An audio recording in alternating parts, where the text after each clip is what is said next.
karena kau pelita hidupku yang selalu bersinar dalamku. Kasih-Mu sempurna, selalu baru, tiada habisnya. Apapun cerita hidupku, janji-Mu tak kau tinggalkanku.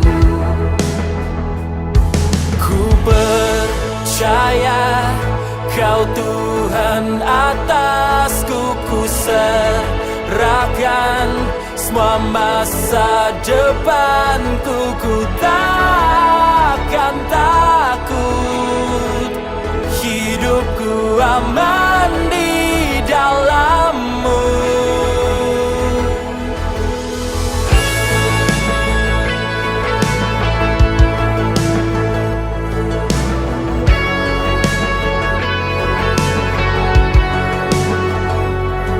Di setiap langkahku, tangan-Mu menuntun jalanku, karena Kau pelita hidupku yang selalu bersinar dalamku. Kasih-Mu sempurna, selalu baru, tiada habisnya. Apapun cerita hidupku, janji-Mu tak kau tinggalkanku. Ku percaya Kau Tuhan atasku, ku serahkan semua masa depanku. Ku takkan takut, hidupku aman di dalam-Mu. Ku berjalan dalam kebenaran-Mu, sumber damai di dalam jiwaku. Kau Yesus yang hidup, tiada yang mustahil bagi-Mu.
Masa depanku, ku takkan takut, hidupku aman di dalam-Mu. Ku berjalan dalam kebenaran-Mu, sumber damai di dalam jiwaku. Kau Yesus yang hidup,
Shalom, selamat pagi anak-anakku sekalian SMA Immanuel. Kita hari ini akan mendengarkan renungan firman Tuhan. Sebelumnya kita akan berdoa. Bapa di surga, kami bersyukur, berterima kasih untuk setiap anugerah, kasih setia, kemurahan, dan kebaikan Tuhan dalam hidup kami. Hingga pagi hari ini Tuhan, Kau masih memberikan kami kesempatan untuk kami boleh belajar. Meskipun online, tetapi kami percaya Tuhan, penyertaan-Mu, pertolongan-Mu, menyertai kami semua, juga Bapak Ibu Guru. Engkau memberkati juga kedua orang tua kami dalam pekerjaan mereka. Siapapun orang-orang yang mengasihi dan menolong kami percaya Tuhan Kau memberkati mereka juga. Biarlah Tuhan Yesus sepanjang hari ini di dalam pembelajaran, biarlah Tuhan Yesus Engkau memberikan kelancaran, khususnya juga Tuhan buat sinyal-sinyal yang ada dimanapun anak-anak-Mu berada.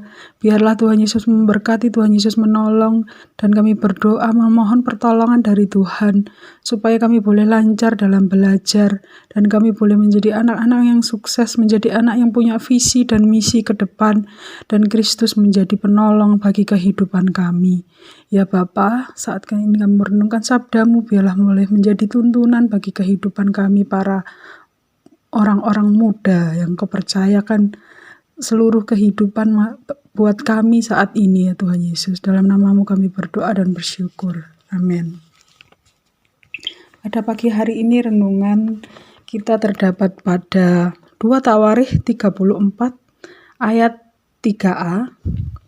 Pada tahun ke-8 dari pemerintahannya, ketika masih muda belia, ia mulai mencari Allah Daud bapa leluhurnya. Ya, kalau mungkin kita baca Tawarikh ini adalah kisah tentang Raja Yosia yang memimpin bangsa Israel ya. Dia adalah seorang pemimpin yang mempunyai visi yang Tuhan berikan dalam kehidupannya. Renungan pagi hari ini saya beri judul ABG Milenial Mencari Tuhan. Ya. Kalau mungkin zamannya Yosia dengan zaman kalian saat ini, teknologinya sudah berbeda, keadaan sudah berbeda, makanan yang dikonsumsi juga sudah berbeda ya. Tetapi ketika menjadi Raja Yehuda, Yosia memang tergolong masih terlalu muda gitu ya. Kalau ada tafsiran ayat Alkitab itu mencatat umurnya itu masih 8 tahun. Ya, begitu muda sekali. Dan ada juga yang mencatat bahwa umurnya ini masih 16 gitu ya, karena masih belia, masih muda. Dia sudah mempersiapkan dirinya untuk mendekatkan diri kepada Tuhan. Dia mencari orang-orang yang bisa membawa hidupnya pada kematangan. Sebagai seorang kepala negara, dia perlu banyak bekal dalam kehidupannya. Saat beranjak remaja, menuju proses kematangan sebagai seorang pemimpin, dia mulai menemukan jati dirinya. Gitu ya. Kalau masa remaja secara psikologis gitu, dalam usia 16 sampai 24 tahun, seorang remaja itu sedang mencari jati diri. Siapa sih sebenarnya saya begitu ya? Meskipun kalian sudah dikasih nama oleh orang tua gitu ya, tetapi ada sebuah kekosongan di dalam jiwa seorang muda. Dia mencari tahu siapa sebenarnya saya gitu ya. Itu antara usia 16 sampai 20 tahun. Tetapi ada teladan yang baik dari Yosia saat ini yang patut kita contoh. Dia pada usia 8 tahun dia mencari orang-orang yang bisa membawa hidupnya dekat kepada Tuhan. Sebagai seorang kepala negara yang menggantikan ayahnya Raja Amon, dia mencari keutamaan hidup, yaitu orang-orang Israel yang takut akan Tuhan, menolong hidupnya. Dia selalu melibatkan diri dengan kehidupan orang-orang atau hamba-hamba Tuhan gitu ya, hamba Allah pada saat pemerintahannya. Dia mendekati imam besar Hilkia dan Nabiah gitu ya. Nabiah, kalau nabi itu adalah seorang pria gitu ya, kalau Nabiah adalah seorang perempuan Hulda, ya, ia mencari jati dirinya, siapa sebenarnya dirinya. Dia ingin tetap dekat kepada Allah, supaya hidupnya berkenan kepada Tuhan, sehingga dia tetap hidup di jalan dan kebenaran Tuhan. Yosia adalah raja yang tahu diri. Dia tahu bagaimana dia menempatkan dirinya agar hatinya tetap berkenan di hadapan Tuhan. Apa yang dipikirkannya tetap berkenan kepada Tuhan. Dan luar biasa gitu ya. Dia tidak membawa dirinya kepada hal-hal yang najis gitu. Di dalam kepemimpinannya dia tahu visinya, dia tahu apa yang harus dia kerjakan. Kami berharap juga kalian sebagai orang-orang muda, anak-anak SMA Immanuel, tahu membawa diri kalian. Kalian nanti akan menjadi apa? Sebagai pemimpin apa gitu ya. Yang sedang dipersiapkan mungkin dengan orang tua dan keluarga. Kalian setelah lulus SMA akan menjadi apa? Akan bekerja sebagai apa gitu ya. Kalian persiapkanlah diri gitu. Ketika meninggalkan Allah, pastilah hidup kita akan sangat tidak berkenan gitu di hadapan Allah. Berbeda keadaan mungkin dengan di zaman Yosia, dengan zaman sekarang.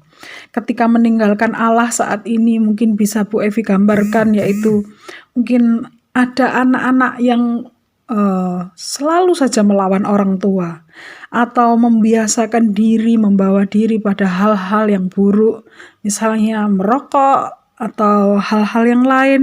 Atau saat ini ya mungkin kita sedang suka dan gandrung pada hal-hal yang terlalu western begitu ya, terlalu ke barat-baratan, atau membiasakan diri dengan makanan-makanan yang sebenarnya bukan untuk kebutuhan tubuh kita gitu ya. Mungkin saya ambil satu contoh saja, minuman yang banyak bobanya itu ya, saat ini banyak sekali disukai oleh anak-anak ABG milenial. Nggak kekinian kalau tidak minum boba.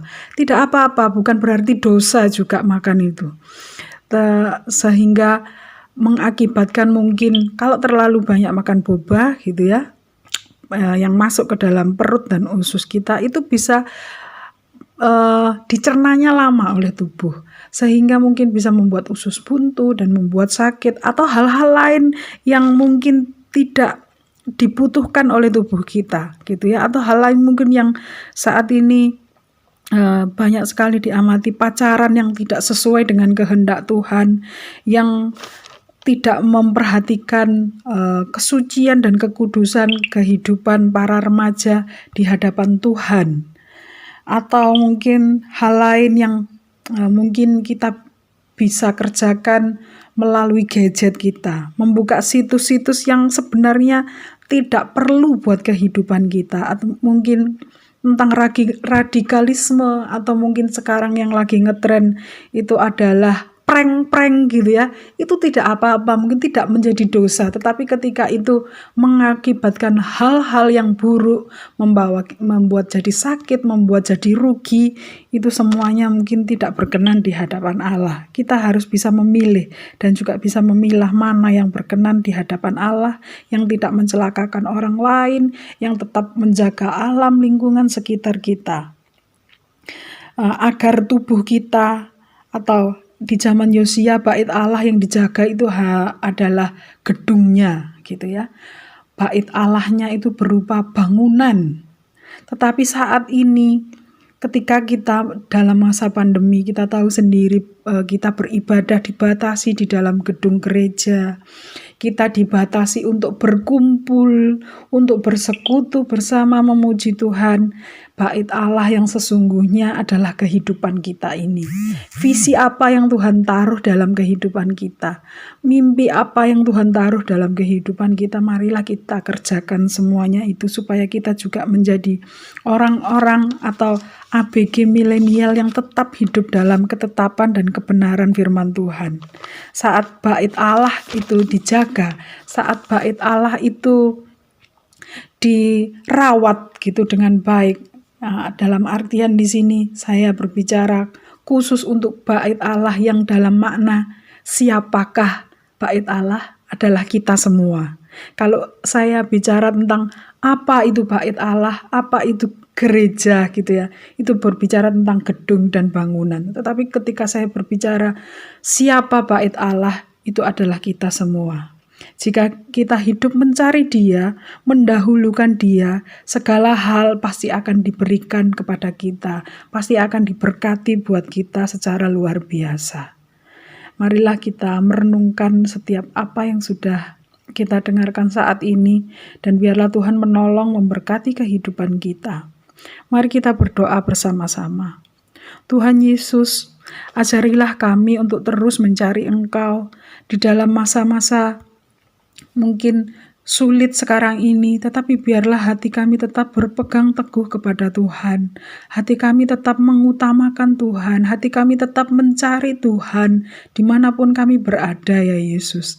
Sehingga hidup kami selalu berkenan di hadapan Engkau. Tuhan tolong, Tuhan pimpin, Tuhan berkati kehidupan para remaja, anak-anak kami SMA Immanuel, sehingga mereka boleh sampai masa depan yang Tuhan sudah tuliskan dan rencanakan. Ya Bapa, saat pagi hari ini kami mau mengawali sepanjang hari ini untuk kami boleh belajar hikmat, kecerdasan, kepandaian yang dari Tuhan menyertai kami semuanya. Di dalam nama Tuhan kami Yesus Kristus, Allah yang penuh kuasa, Tuhan yang kami sembah, kekal sampai selama-lamanya, kami berdoa dan bersyukur. Haleluya. Amin.